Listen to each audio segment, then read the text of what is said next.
우리 하나님의 말씀을 보겠습니다. 신약 성경입니다. 사도행전 말씀입니다.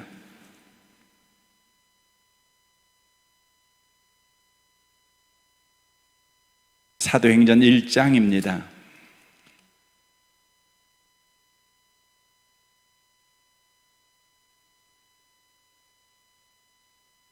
1장 4절에서 8절까지 기록된 말씀을 보겠습니다. 사도행전 1장 4절에서 8절까지입니다. 함께 말씀을 읽으실 때 하나님의 음성을 듣는 복된 시간 되시기를 바랍니다. 읽겠습니다. 사도와 함께 모이사 그들에게 분부하여 이르시되 예루살렘을 떠나지 말고 내게서 들은 바 아버지께서 약속하신 것을 기다리라. 요한은 물로 세례를 베풀었으나 너희는 맨날이 못되어 성령으로 세례를 받으리라 하셨느니라.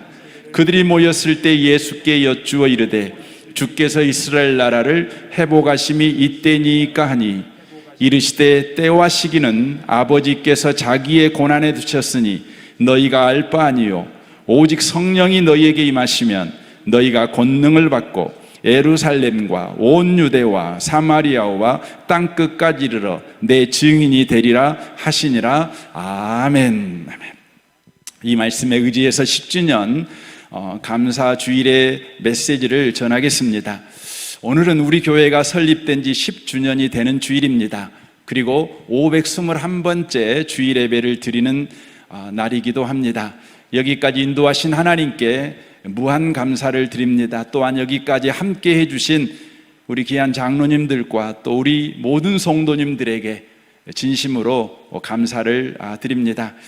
오늘 이 읽었던 성경 말씀을 통해 10주년에 다시 한번 교회를 생각해 봅니다. 8절 말씀을 읽겠습니다. 오직 성령이 너희에게 임하시면 너희가 권능을 받고 예루살렘과 온 유대와 사마리아와 땅끝까지 이르러 내 증인이 되리라 하시니라 라고 말씀합니다. 오늘 본문은 증인이 되라는 명령이 아니고 증인이 되리라는 약속입니다. 교회의 존재 이유는 사명이 먼저가 아니라 약속이 먼저라는 것을 우리에게 발식시키고 있는 말씀입니다. 땅끝까지 가서 증인이 되어야 하는 사명을 완수하는 것이 교회의 존재 이유가 아니라 땅끝까지 가더라도 증인이 되게 하신다는 약속의 성취가 바로 교회의 존재 이유라고 하는 것입니다. 그러므로 우리는 증인으로 살기 위해 애쓰는 것보다 증인되게 하시는 하나님을 주목하는 것이 더 중요한 우선순위가 된다고 하는 것입니다. 하나님은 우리를 어떤 증인이 되게 하시겠다고 말씀하고 있습니까? 8절을 다시 한번 보겠습니다. 오직 성령이 너희에게 임하시면 너희가 권능을 받고 예루살렘과 온 유대와 사마리아와 땅끝까지 이르러 내 증인이 되리라 하시니라 라고 말씀합니다. 오직 성령이 우리에게 임해야만 되는 증인으로 세우시겠다 말씀합니다. 성령이 일해야만 되는 증인, 그 증인으로 우리를 세우시겠다 말씀하고 있는 것입니다. 그렇다면 성령이 우리 가운데 임하셔서 하시는 일이 무엇일까요? 바울 사도는 에베소 1장에서 이 부분을 이렇게 우리에게 가르치고 있습니다. 17절입니다. 우리 주 예수 그리스도의 하나님 영광의 아버지께서 지혜와 계시의 영을 곧 성령을 너희에게 주사 하나님을 알게 하시고 너희 마음의 눈을 밝히사 그의 부르심의 소망이 무엇이며 성도 안에서 그 기업의 영광의 풍성함이 무엇이며 그 힘의 위력으로 역사하심을 따라 믿는 우리에게 베푸신 능력의 지극히 크심이 어떠한 것을 너희로 알게 하시기를 구하노라 라고 말씀합니다. 성령님이 하시는 일이 세 가지인 것을 말씀하고 있습니다. 먼저 하나님을 알게 하신다는 것입니다. 그리고 예수 안에 있는 자가 어떤 복 안에 있는지를 알게 하신다는 것입니다. 더 나아가 우리의 현실 속에서 하나님이 어떤 큰 능력으로 역사하고 있는지를 알게 하신다는 것입니다.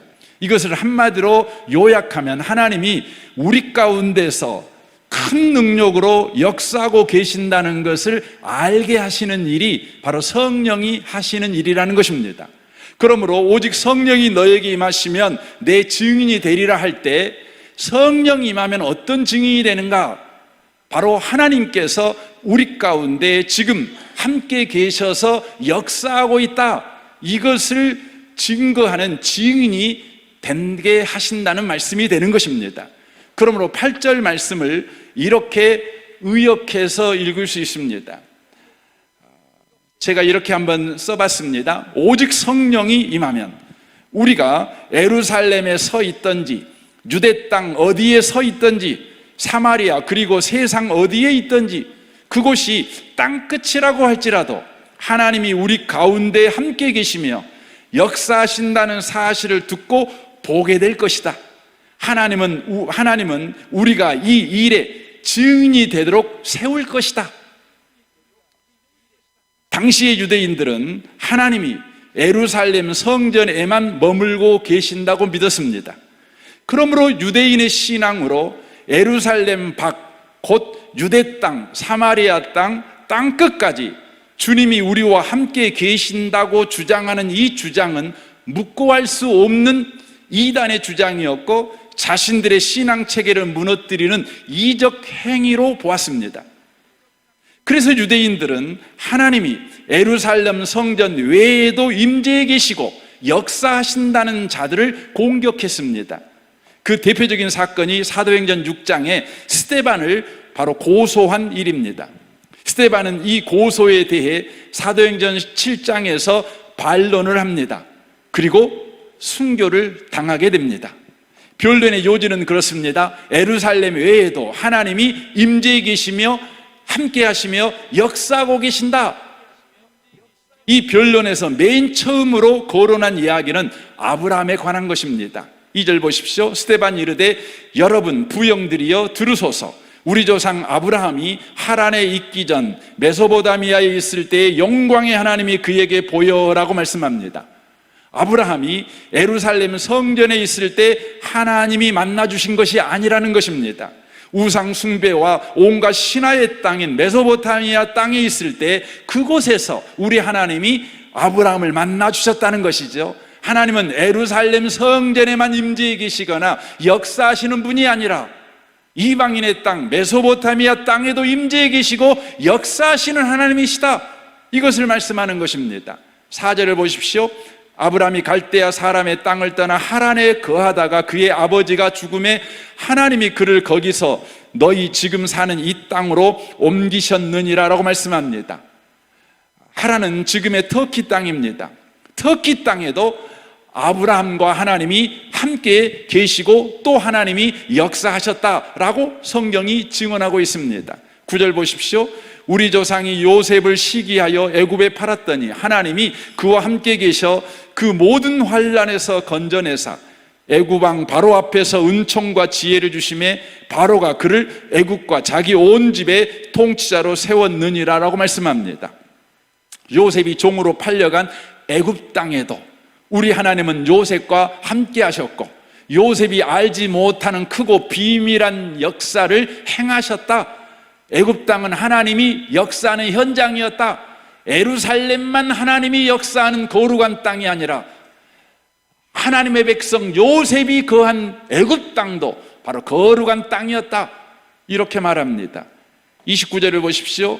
모세가 이 말할 때에 도주하여 미디안 땅에서 나그네가 되어 거기서 아들 둘을 낳았느니라 라고 말씀합니다. 모세가 애굽 땅에서 미디안으로 도망갔습니다. 미디안은 현재의 사우디아라비아 땅입니다. 사우디아라비아로 모세가 도망갔는데 모세 혼자 거기에 있지 않았습니다. 하나님도 모세와 함께 하셨습니다. 이는 바로 사우디아라비아 땅도 하나님이 임재하시는 땅이요 하나님이 역사하시는 땅이요 하나님이 일하시는 땅이다, 이것을 말씀해 주고 있는 것입니다. 더 나아가 30절을 보십시오. 40년이 참에 천사가 시내산 광야 가시나무 떨기 불꽃 가운데서 그에게 보이거늘 주께서 이르시되 내 발의 신을 벗으라 네가 서 있는 곳은 거룩한 땅이니라 라고 말씀합니다. 모세가 지금의 시나이 반도에 있는 시내산에 있었습니다. 그 시내산의 가시나무 가운데 우리 하나님은 모세에게 신발을 벗으라고 요구하셨습니다. 왜입니까? 네가 서 있는 곳은 거룩한 땅이다. 예루살렘만 거룩한 땅이 아니라 바로 예루살렘 밖 시내산 바로 그 떨기나무 앞도 거룩한 땅이다. 그것도 하나님이 임재해 계신 땅이다. 이렇게 성경이 증언하고 있다는 것입니다. 다시 말하면 예루살렘 밖에도 하나님이 역사하시고 하나님이 임재하시는 거룩한 땅이 있다고 하는 것입니다. 스데반은 이 설교로 인해 거리에서 죽음을 당하게 됩니다. 그런데 놀라운 사실은 스데반이 거리에서 죽음을 당하는 그 현장에서 성령이 충만하자 그가 보게 된 것이 있습니다. 55절입니다. 스데반이 성령 충만의 하늘을 우러러 주목하여 하나님의 영광과 및 예수께서 하나님 우편에 서신 것을 보고 말하되 보라 하늘이 열리고 인자가 하나님 우편에 서신 것을 보노라 한데 라고 말씀합니다. 스데반은 지금 성전 안에서 죽고 있는 것이 아닙니다. 그는 길거리에서 죽음을 당하고 있는 것입니다. 그런데 그가 죽음을 당하고 있는 그 길거리에 하나님이 임재하셨습니다. 하나님께서 하늘문을 열어버리셨습니다. 하나님께서 바로 구원의 일을 행하고 계시는 것입니다. 오직 성령이 너에게 임하시면 너희가 권능을 받고 예루살렘과 온 유대와 사마리아와 땅끝까지 이르러 내 증인이 되리라. 우리 은혜의 복음 교회가 설립된 이유이고 우리 은혜의 복음 교회가 지금 이곳에 존재하는 이유입니다. 저와 여러분이 은혜의 복음 교회 성도로 부르심을 받은 이유라는 것입니다. 무엇입니까? 오직 성령을 우리가 받아서 우리가 거하는 모든 땅에 하나님이 임재해 계신다. 우리가 머무는 모든 곳에 하나님이 우리와 함께 하신다. 하나님이 역사하신다. 하나님이 일하신다. 하나님이 기적을 행하시고 구원의 일을 행하신다. 바로 이 일에 증인이 되게 하시겠다는 약속을 이루시려고 10년 전에 우리 주님께서 은혜의 복음 교회를 설립하신 것입니다. 그리고 여기까지 온 것입니다. 저와 여러분은 마침내 이 고백을 해야 될 줄로 믿습니다. 저는 우리 은혜의 복음 교회가 거대한 교회가 되는 소망을 갖고 있는 목사가 아닙니다. 저는 우리 교회가 단 한 명의 성도가 남더라도 사도행전 1장 8절에 하나님의 약속이 성취되어 내가 사는 이 땅에 주님이 나와 함께 계십니다. 이렇게 고백하는 성도가 되기를 원합니다. 그리하여 마침내 시편 139편 5절의 고백을 우리 성도들이 하는 교회가 꼭 되기를 원합니다. 보십시오. 주께서 나의 앞뒤를 둘러싸고 내게 안수하셨나이다. 우리 주님께서 나를 앞뒤로 둘러쌌다는 것이죠. 내가 어디로 가든지 주님께서 호위하여 나와 함께 하셨다는 것이죠. 이 지식이 내게 너무 귀하니 높아서 내가 능히 미치지 못하나이다. 내가 주의 영을 떠나 어디로 가며 주 앞에서 어디로 피하리이까? 내가 하늘에 올라갈지라도 거기 계시며 수월에 내 자리를 펼지라도 거기 계시니이다. 내가 새벽 날개를 치며 바다 끝에 가서 거주할지라도 거기서도 주의 손이 나를 인도하시며 주의 오른손이 나를 붙드시리이다. 저와 여러분의 신앙 고백이 꼭 되시기를 바랍니다. 아멘이시죠? 아멘 좀 하십시오. 예수님은 우리와 함께 하시기 위해서 오신 하나님이십니다. 그래서 요한복음 1장 14절에 이렇게 말씀합니다. 말씀이 육신이 되어 우리 가운데 거하시매라고 말씀합니다. 하나님이신 주님께서 육신을 입고 우리 가운데 거하셨답니다. 그런데 우리 가운데 거하시매라는 이 헬라어 성경을 직역하면 이렇게 됩니다. 그는 우리 가운데 장막을 치셨다가 됩니다. 장막을 치셨다는 것이죠. 장막이라는 것은 이스라엘이 광야 생활할 때 하나님의 임재를 상징하는 천막이었습니다. 천막의 특징은 고정되어 있지 않습니다. 이스라엘 백성이 이동할 때마다 옮겨갑니다. 이는 하나님의 백성이 있는 곳에 하나님이 임재하셨다, 하나님이 함께 하셨다라는 것을 말씀해 주고 있는 것입니다. 이 구약의 장막이신 분이 예수님이십니다. 그 예수님이 육신을 입고 우리 가운데 오셨다는 의미지요. 구약의 장막이 예수님으로 성취되셨다는 것입니다. 그러므로 예수님을 모시고 사는 사람들은 그가 어디에 있든지 하나님이 임재하시고 그가 어떤 곳에 가든지 하나님께서 함께 하신다는 것을 말씀해 주고 있는 것입니다. 그래서 예수님께서 사마리아 여인에게 이런 말씀을 하십니다. 요한복음 4장 21절입니다. 예수께서 이르시되 여자여 내 말을 믿으라. 이 산에서도 말고 예루살렘에서도 말고 너희가 아버지께 예배할 때가 이르니라. 아버지께 참되게 예배하는 자들은 영과 진리로 예배할 때가 오나니 곧 이때라. 아버지께서는 자기에게 이렇게 예배하는 자들을 찾으시느니라. 하나님은 영이시니 예배하는 자가 영과 진리로 예배할지니라 라고 말씀합니다. 우리는 영과 진리로 예배할지니라라는 이 말씀을 들을 때에 예배할 때는 이런 태도를 가지고 예배드려야 되는가 보다 라고 생각을 합니다. 어떤 태도입니까? 마음을 정돈하고 마음을 경건하게 해서 예배드려라 라는 말로 이해합니다. 곧 우리 마음의 태도를 바르게 하라는 말로 이해합니다. 그러나 이 본문은 그런 의미의 말씀이 아닙니다. 이 말씀은 어떤 의미의 말입니까? 사마리아 여인은 지금까지 그리심산에서 예배를 드렸습니다. 그런데 자꾸만 유대인들은 그리심산에서 예배 드려봤자 하나님이 예배 안 받아, 그 산에는 하나님이 임재해 계시지 않아, 예루살렘에 와서 예배 드려야 돼, 그곳에만 하나님이 임재하셔, 왜냐하면 그곳은 하나님이 임재해 계시는 예루살렘 성전이 있는 까닭이야 라고 주장을 했기 때문에 이 사마리아 여인이 굉장히 혼돈스러운 것입니다. 그래서 이 사마리아 여인에게 있어 예배는 바로 장소의 문제라는 생각을 그가 갖고 있었던 것입니다. 그런데 우리 주님께서 오셔서 말씀합니다. 예배는 장소의 문제가 아니야. 그리심산이냐 예루살렘이냐가 아니라 영과 진리로 예배해야 그 예배가 하나님이 받으시는 예배가 돼라고 말씀하는 것이죠. 그렇다면 영과 진리가 뭡니까? 영은 성령님을 가르칩니다. 진리는 예수님을 가르칩니다. 그러므로 이 말씀은 이런 말씀입니다. 장소에 상관없이 성령과 예수로 예배드리면 우리 하나님이 함께 하신다, 이 말씀입니다. 그러므로 이 요한복음 4장은 이런 이대하고 놀라운 선언인데, 성령과 예수로 예배하면 하나님이 함께하는 시대가 열렸다. 네가 어떤 장소에서 예배하든지 성령과 예수를 쫓아 성령과 예수를 힘입어 예배하면 하나님이 함께하는 삶의 시대가 너에게 열리게 된다, 이 선언을 하고 있는 것입니다. 그러므로 여러분과 제가 이 장소에서 예배할 때, 이 장소에서 예배드리니 내 예배를 주님이 받으실 거야 라고 안도하지 마십시오. 다만 저와 여러분이 이 자리에서 예배할 때 성령을 쫓아 예수를 힘입어 예배할 때 우리 하나님께서 우리와 함께 하시는 주의 임재가 있는 예배를 나는 드리게 된다. 이것을 믿고 예배하는 복 있는 성도들이 다 되시기를 주님의 이름으로 축원합니다. 여러분이 가정에서 예배드리든 직장에서 예배드리든 길거리에 걸어가면서 예배드리든 심지어 죄를 지어 여러분이 감옥에 갇혀서 주일날을 낮춰 예배하든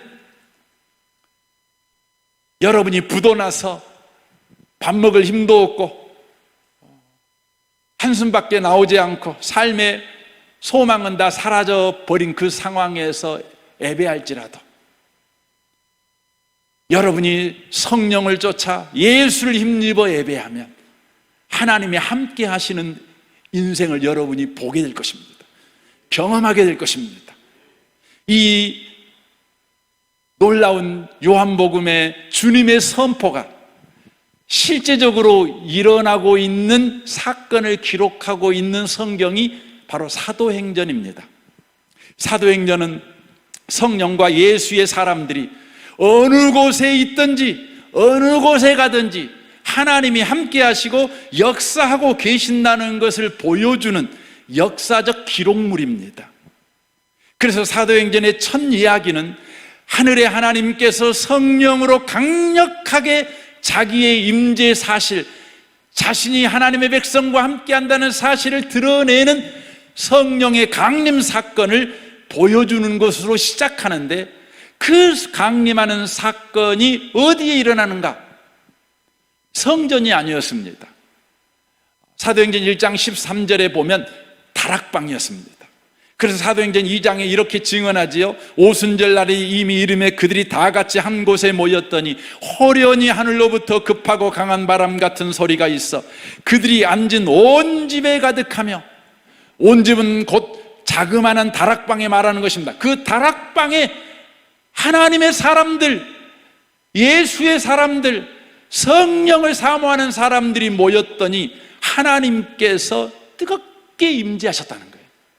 하나님의 역사가 그들의 삶에 현저하게 드러나게 됩니다. 3절 보십시오. 마리브레처럼 갈라지는 것들이 그들에게 보여 각 사람이 하나씩 임하여 있더니 그들이 다 성령의 충만함을 받고 성령이 말하게 하심을 따라 다른 언어들로 말하기를 시작하니라 라고 말씀합니다. 그 집에 모여있는 모든 사람에게 하나님의 임재의 현상, 하나님의 임재의 사실이 체험되는 일이 바로 벌어지게 되었다는 것입니다.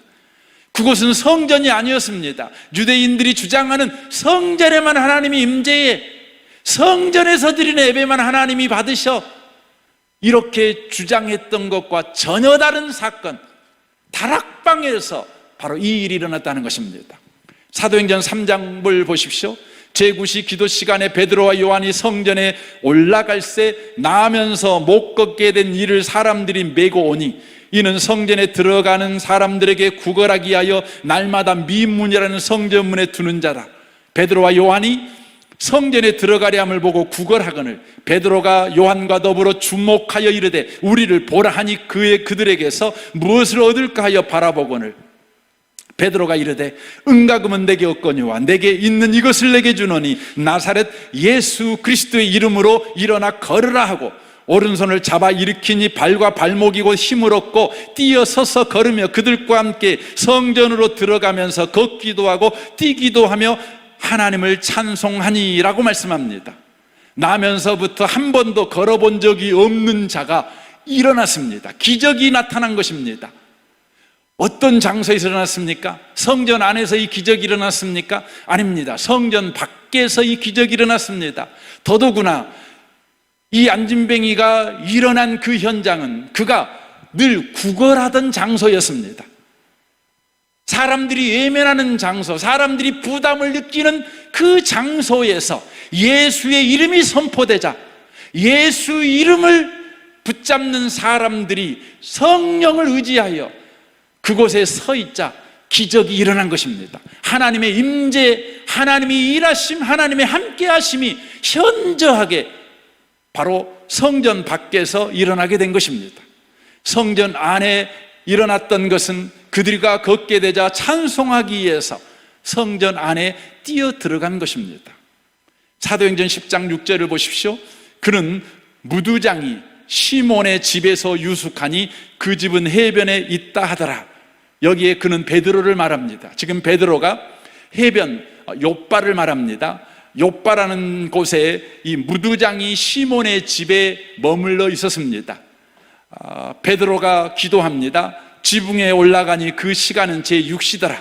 그가 시장하여 먹고자 하며 사람들이 준비할 때 황홀한 중에 하늘이 열리며 한 그릇이 내려오는 것을 보니 큰 보자기 같고 내 귀에 메어 땅에 들이웠더라 라고 말씀합니다. 지금 환상 중에 하늘이 열리고 하나님의 메시지가 베드로에게 임합니다. 이 역사가 일어나는 현장이 어디였느냐? 무두장이 시몬의 집이었습니다. 여러분, 무두장이가 뭡니까? 무두장이는 동물의 날 가죽을 가공하여 피획을 만드는 기술자입니다. 곧 가죽을 다루는 기술자가 바로 무두장이입니다.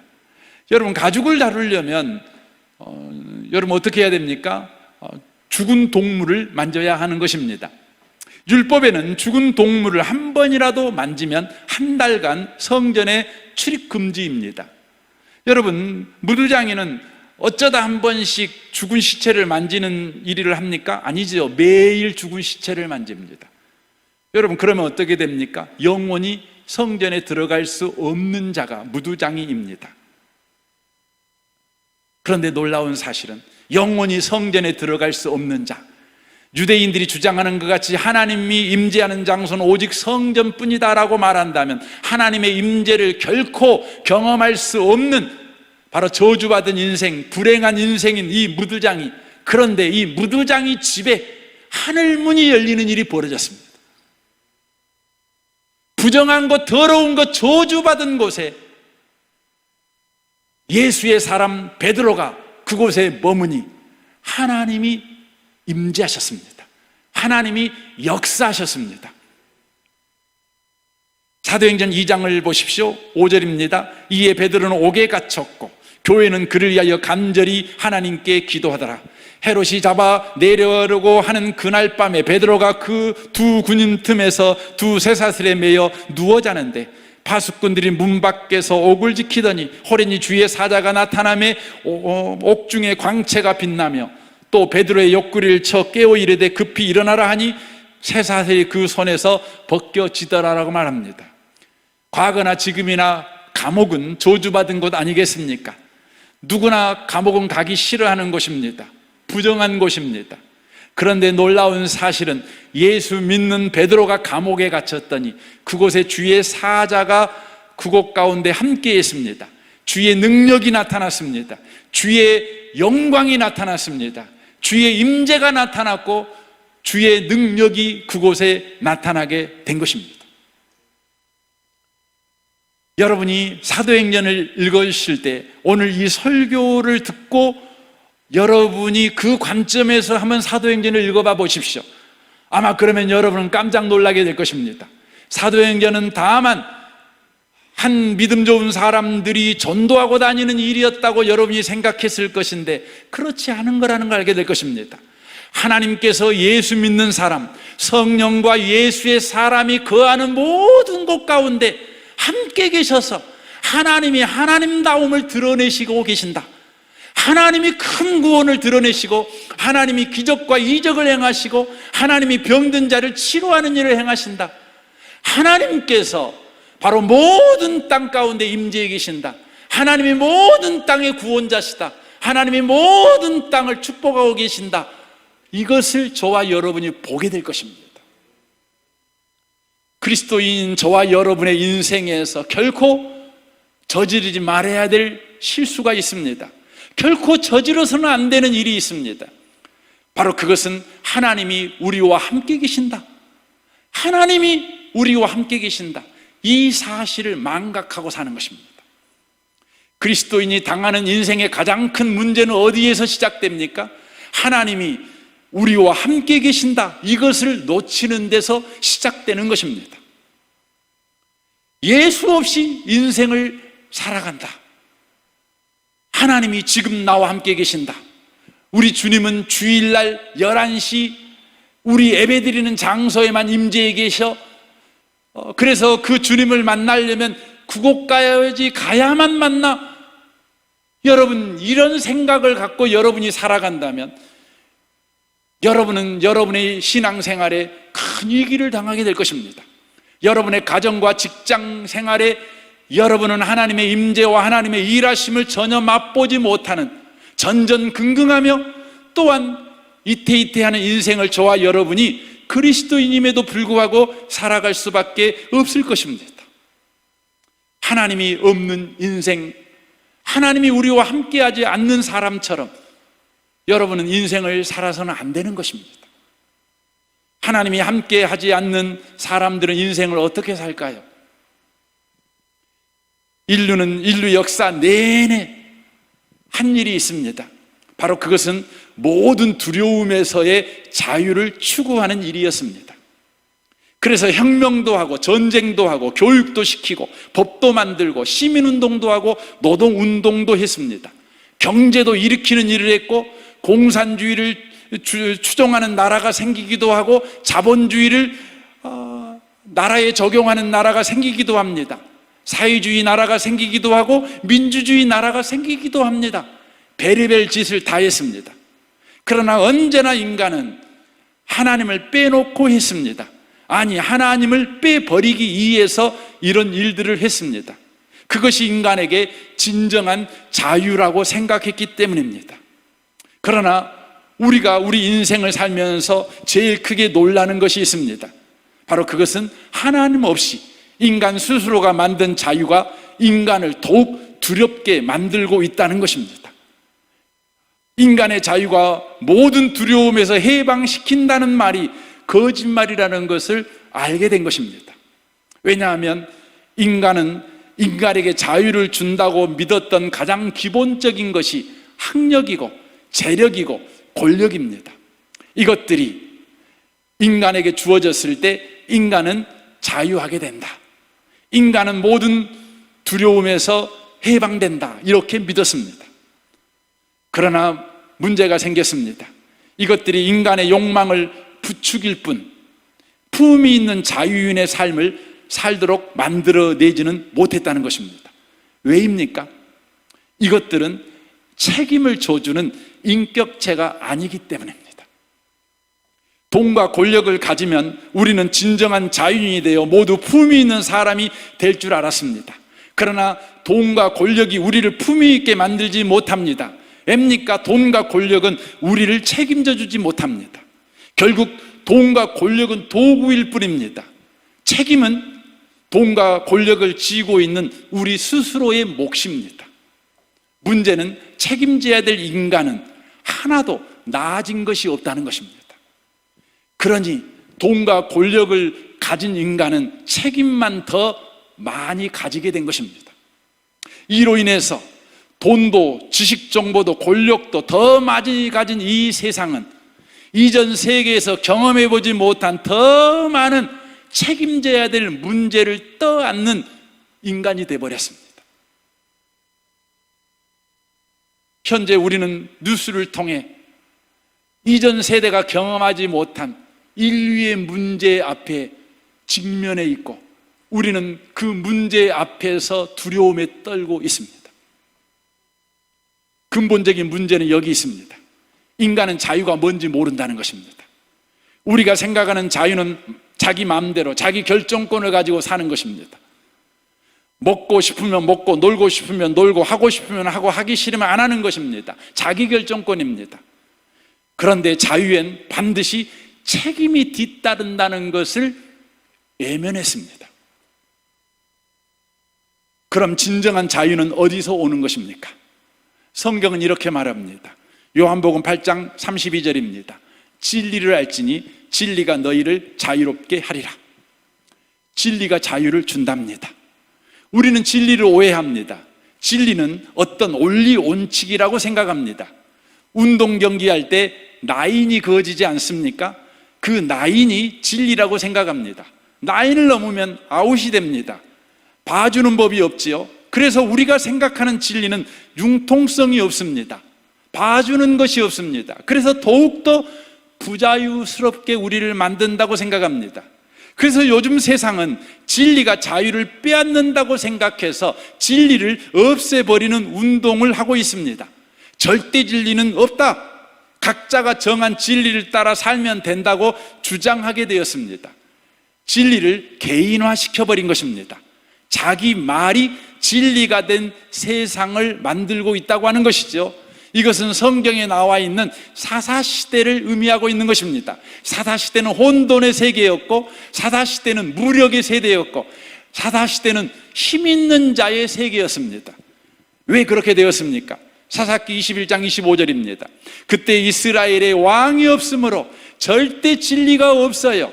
개인화된 진리밖에 없지요. 사람이 각기 자기의 소견에 옳은 대로 행하였더니라고 말씀하고 있는 것입니다. 그렇다면 성경이 말하는 진리는 뭘까요?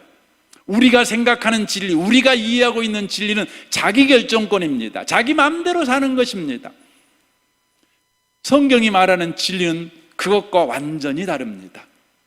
요한복음 14장 6절입니다. 예수께서 이르시되 내가 곧 길이요 진리요 생명이니 나로 말미암지 않고는 아버지께로 올 자가 없느니라라고 말씀합니다. 성경이 말하는 진리는 원리원칙이 아닙니다. 예수님이십니다. 예수님이 진리십니다. 여러분, 예수님이 진리라고 하는 것은 참으로 놀라운 진리입니다. 예수님이 진리라는 건 참으로 우리에게 소망 넘치게 하는 바로 말씀인 것이죠. 왜입니까? 진리이신 예수님은 우리를 불쌍히 여기시기 때문에 그렇습니다. 진리이신 예수님은 우리를 이해해 주십니다. 용서하시고 사랑하시고 축복하십니다. 이런 것들은 우리가 알고 있는 진리와 다릅니다. 원리원칙이 아닙니다. 원리원칙이 도저히 할 수 없는 것이지요. 오직 이것은 책임을 져주시는 인격자만이 할 수 있는 표현이며 융통성입니다. 또한 의지이며 성품이며 능력입니다. 그러므로 시편 103편 8절에 이렇게 말합니다. 여호와는, 신약적인 개념으로 말하면 예수는 이렇게 읽어도 되지요. 예수는 국률이 많으시고 은혜로우시며 노하기를 더디하시고 인자하심이 풍부하시도다. 자주 경책하지 아니하시며 노를 영원히 품지 아니하시리로다. 우리의 죄를 따라 우리를 처벌하지 아니하시며 우리의 죄악을 따라 우리에게 그대로 갚지 아니하셨으니 이는 하늘이 땅에서 높음같이 그를 경외하는 자에게 그의 인자하심이 크심이로다 라고 말씀합니다. 책임을 져주시는 인격자이신 예수님이 진리라는 것이지요. 그러므로 이 진리이신 예수님은 원칙보다 더 큰 것을 만들어낸다는 것입니다. 그러므로 자유는 예수님 안에만 있다는 것이지요. 예수님 안에만 해방이 있다는 것입니다. 그래서 로마서 8장 1절 2절에 이렇게 말씀합니다. 그러므로 이제 그리스도 예수 안에 있는 자에게는 결코 정죄함이 없나니 이는 그리스도 예수 안에 있는 생명의 성령의 법이 죄와 사망의 법에서 너를 해방하였음이니라 라고 말씀합니다. 우리 예수님이 우리를 대하실 때 가족으로 대하시지 법대로 대하지 않으신다는 말씀입니다. 우리를 법대로 대하지 않아요. 진리신 예수님이 우리를 대할 때 법대로 대하지 아니하시고 가족으로 대하셔요. 생명의 성령의 법이라는 게 그런 의미 아닙니까? 아버지로부터 우리는 생명을 물려받았으니 아버지가 나를 대할 때 법으로 대하지 않지요. 가족으로 대하지요. 우리가 부리는 도구에 불과하기 때문에 그렇습니다. 그런데 진리신 예수님은 우리를 책임져 주시는 인격자신데 여기 성경 말씀에 보니까 바로 아버지라고 표현합니다. 아버지가 뭐 하는 사람입니까? 책임져 주는 사람입니다. 여러분, 인간 아버지들은 여러분 가정을 책임 안 져줍니다. 못난 아버지들은 심지어 자식한테 책임을 떠맡깁니다. 네가 못나서 네 인생 그렇게 됐지, 네 팔자지. 아주 못난 아버지들이죠. 아버지들은 자식을 책임지는 겁니다. 내 마지막 숨이 끊어 이 남은 그 순간까지도. 그래서 예수의 사람 여러분 야곱은 자기가 남은 마지막 힘, 마지막 숨, 그 숨을 몰아쉬어서 뭐 합니까? 자식을 축복하는 일을 하는 겁니다. 아버지가 떠난 그 남은 인생, 그 빈자리를 바로 축복으로 채워주는, 최후에 책임져주는 인생, 그게 바로 예수 믿는 아버지들이 할 일인 것입니다. 그것은 우리 하나님 아버지가, 아니 진리 되신 우리 주 예수님께서 우리를 끝까지 책임져 주셨기 때문에 그렇습니다. 우리가 잘못하면 하나님에게 매도 맞을 수 있습니다. 꾸중 들을 수도 있습니다. 그러나 죽이지시는 않습니다. 근본적인 이 공포는 없습니다. 우리에게는 책임져 주시는 아버지가 있습니다. 우리 인생의 안식과 자유, 만족, 기쁨, 감사, 넉넉함, 바로 여기에서 나오는 것입니다. 하나님이 우리 아버지시다. 우리를 책임져 주시는 우리 하나님께서 내가 예루살렘에 있든지 유대 땅 저 구석지에 있든지 저주받은 땅 저 사마리아, 서러운 땅 저 사마리아 땅에 있든지, 내가 빚쟁이에게 쫓겨서 저 땅 끝에 숨어 있든지, 내가 질병이 들어서 봄날에 중환자실에 숨 헛떡거리고 있든지, 우리 주님이 나와 함께 하신다. 바로 거기에서 인생의 자유가 나오는 겁니다. 인생의 만족이 나오는 것입니다. 그래서 예수 믿는 사람, 하나님이 나와 함께 계셔, 이것을 성령 때문에 늘 알고 사는 사람들은 모든 두려움에서 참되게 자유합니다. 그래서 요한일서 4장 18절에 이렇게 말씀합니다. 사랑 안에는 두려움이 없고 온전한 사랑이 두려움을 내어 쫓느니라 라고 말씀합니다. 결론적으로 말씀을 드립니다. 10주년을 맞이해서 우리 은혜의 복음교회가 왜 설립되었는지, 은혜의 복음교회가 존재해야 될 이유는 어디에 있는지, 이제 은혜의 복음교회가 20년을 향해서 나아가는데 20년을 위해 나아가야 될 이유는 어디에 있는지, 바로 그 이유는 우리에게 주신 사명을 성취하기 위함보다 먼저 하나님이 우리 가운데 주신 약속이 우리 가운데 성취되는 걸 보려고 그러는 겁니다. 하나님이 우리에게 어떤 약속하셨어요? 오직 성령이 너에게 임하면 예루살렘 온 유대 사마리아와 땅끝까지 내가 너와 함께 한다는 것을 네가 보게 될 것이고 네가 경험하게 될 것이고, 그리하여 네가 주님이 어떤 곳이든지 나와 함께 하신다, 이렇게 증인하는 증인이 되기 때문이다. 그러므로 사도행전은 이렇게 끝납니다. 28장을 보겠습니다. 30절입니다. 바울이 온 이태 2년입니다. 2년을 자기 셋집에 머물면서 자기에게 오는 사람을 다 영접하고 하나님 나라를 전파하며 주 예수에 관한 모든 것을 담대하게 거침없이 가르치더라. 바울 사도는 지금 로마에 와 있습니다. 죄인의 몸으로 와 있습니다. 연금 상태입니다. 사글세방에 지금 그가 있는 것입니다. 그의 몸은 60이 훨씬 넘은 늙은 몸입니다. 병이 들어서 늘 힘듭니다.